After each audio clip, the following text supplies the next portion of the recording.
Clove has a couple of core principles that are important if you want to get better at playing the character. The first principle that I want to talk about is being able to go 1-for-1. This concept just revolves around the fact that you at least go even in your trade, so even if you die, your team or yourself have gotten a kill.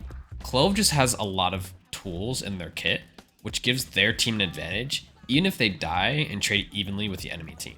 This is mainly due to their post-mortem smokes being able to be used after their death, so even if it's a 4v4 situation after you die, your team technically has an advantage because you can still contribute to the game.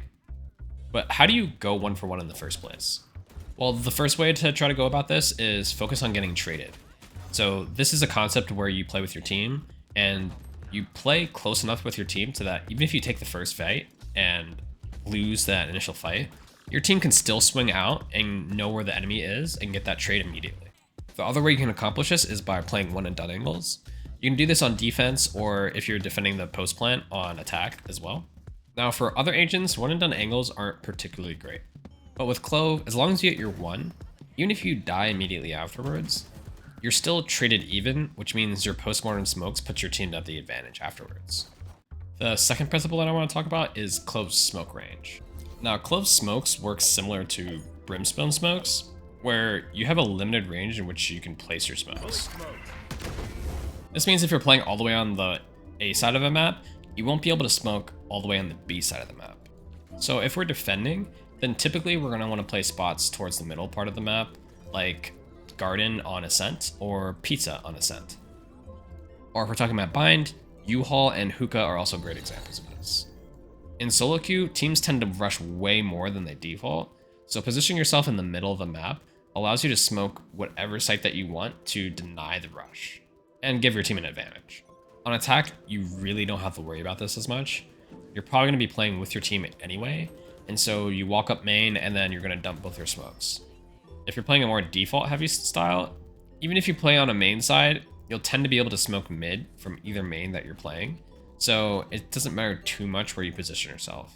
If you're lurking, however, you probably want to lurk more up through mid, just because it allows you to, even if you mess up and die, your post-mortem smokes radius will be able to reach either main a lot easier to give yourself a little bit more flexibility in helping your team if they decide to pivot late round.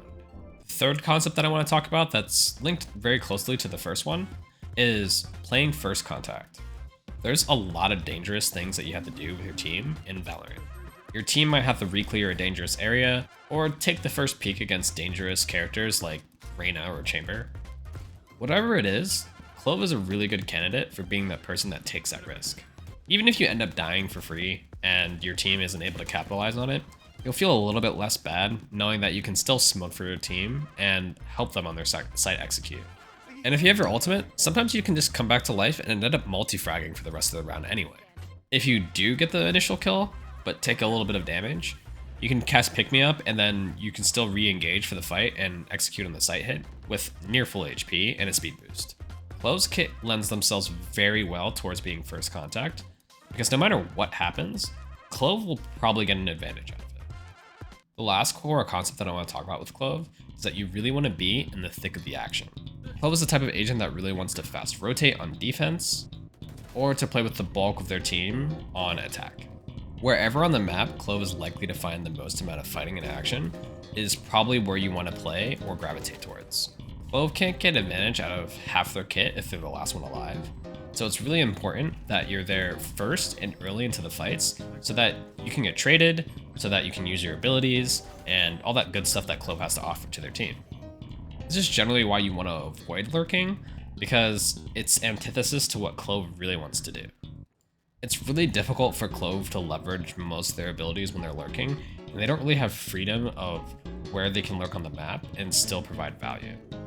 Compare that to an agent like Viper or Omen, who can provide very flexible utility to help their team, even when they're lurking across the map. But with Clove, it's very hard to get traded when you're lurking. You can't really use your self-heal or self-res very effectively as well. And if you do end up going down on the opposite side of the map, then your limited smoke range won't allow you to use your post-mortem smokes to help your team in the post plant. So there are a few other things that I still want to talk about with Clove as well. Phantom or Vandal? So this is a question that is important to a lot of agents. Most controllers usually gravitate towards Phantom.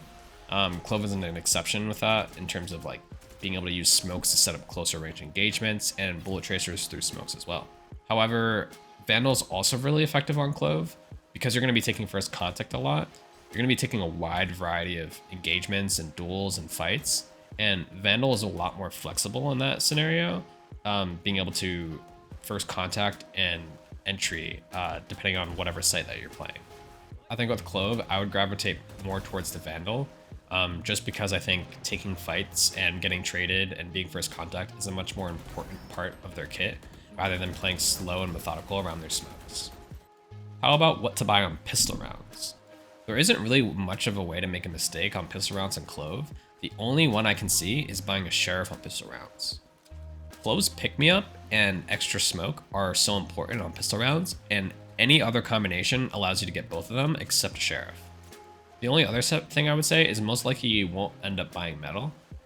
Typically because you have pick-me-up and an extra smoke, you just don't have enough credits to buy metal unless you go no armor classic, which I probably would recommend getting armor over metal on classic. I think classic and ghost are the most typical buys for Clove players.